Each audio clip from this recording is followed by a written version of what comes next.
जैसे उज्जैन नगर निगम संपूर्णतः शराब की दुकानों से बंदी रहेगी। दतिया नगर पालिका, यहाँ भी यही पूरी शराब बंदी रहेगी। पन्ना, ये भी नगर पालिका है, नगर पालिका क्षेत्र में शराब की दुकानें बंद रहेगी। मंडला नगर पालिका, मुल्ताई नगर पालिका, मंदसौर पशुपतिनाथ की नगरी, ये भी इसी प्रकार से इनके साथ बंद रहेगी। मैहर की माता जी का नगर पालिका क्षेत्र ये शराब की दुकान से प्रतिबंधित रहेगा। ओमकारेश्वर की नगर परिषद, महेश्वर की नगर परिषद, मंडलेश्वर की नगर परिषद, ओरछा और चित्रकूट की नगर परिषद और अमरकंटक, खास करके चित्रकूट और अमरकंटक हम सब ध्यान दें इस मामले में।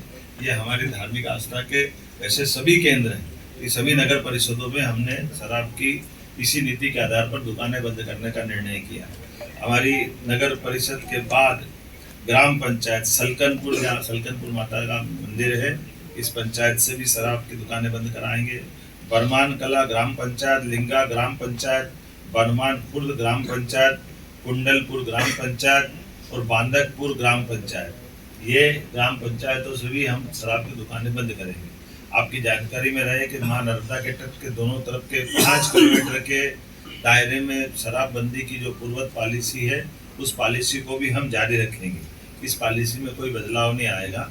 कुल मिलाकर के प्रदेश भर से जो मैंने आपके बारे में बताने का प्रयास किया है कि हम ये शराबबंदी का हिस्सा चलेंगे। एक मुख्य कारण यहाँ की बैठक करने का और भी था, कैबिनेट की बैठक का, जो नारी सशक्तिकरण की दिशा में हमारे यशस्वी प्रधानमंत्री की जो भावना है, गरीब, महिला, किसान और युवा, ऐसे में युवा और किसान की पॉलिसियां हमने मिशन मोड में पिछली कैबिनेट में लाए थे।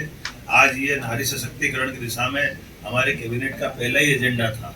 जब हम अपनी बहनों की ज़िंदगी में बेहतर से बेहतर सरकार क्या मदद कर सकती है और स्त्री सशक्तिकरण का ये सबसे सक्षम उदाहरण राज्य बने, इस दिशा में हमने आज खासकर महिलाओं की सामाजिक आर्थिक विकास के उद्देश्य के लिए विमेन लीड डेवलपमेंट प्रयास के आधार पर हमने ये पूरा योजना बनाई है, जिसमें शिक्षा, स्वास्थ्य, पोषण, आर्थिक विकास और सुरक्षा, साथ ही साथ महिलाओं और बालिकाओं की विभिन्न सरकारी सेवाओं में पहुंच निश्चित हो, महिलाओं के आर्थिक स्वावलंबन, समाज में आर्थिक भागीदारी बढ़ाने के एकीकृत प्रयास करना, समाज में महिला और बालिका की सकारात्मक व्यवहार हेतु परिवर्तन, पुरुष संवेदनशीलता बढ़ाना, ये ऐसे कई प्रकार के कामों के साथ हमने मिशन मोड पे चलने का प्रयास किया है, जिसमें मिशन के प्रमुख लक्ष्य में जन्म के समय लिंगानुपात 5 अंक प्रति 1000 की वृद्धि में वृद्धि करना, बालिकाओं की 10 और उससे अधिक वर्षों की स्कूली शिक्षा में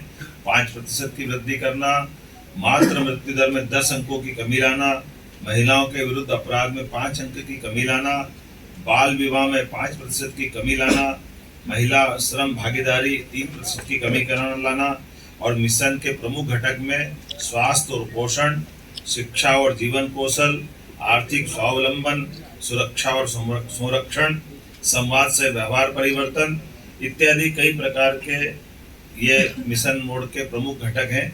उम्मीद करेंगे नारी सशक्तिकरण की दिशा में यशस्वी प्रधानमंत्री श्रीमान नरेंद्र मोदी जी की भावना के अनुसार मध्य प्रदेश अपनी बहनों की जिंदगी को बेहतर करने के लिए योग्य भूमिका निभाएगा।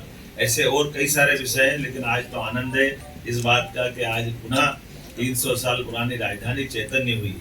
हमारी राजधानी का वो जो पुराना गौरव, होलकर साम्राज्य का समय का, आज वो हमको अपनी आंखों के सामने दिखाई दे रहा है।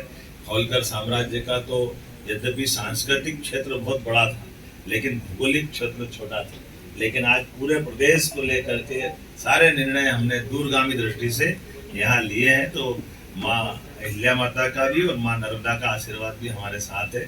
इस गौरवशाली क्षण में आप सब साक्षी बने। मैं प्रदेशवासियों को, देशवासियों को बधाई देना चाहूँगा, जिनके माध्यम से सर बस इतना बताइए।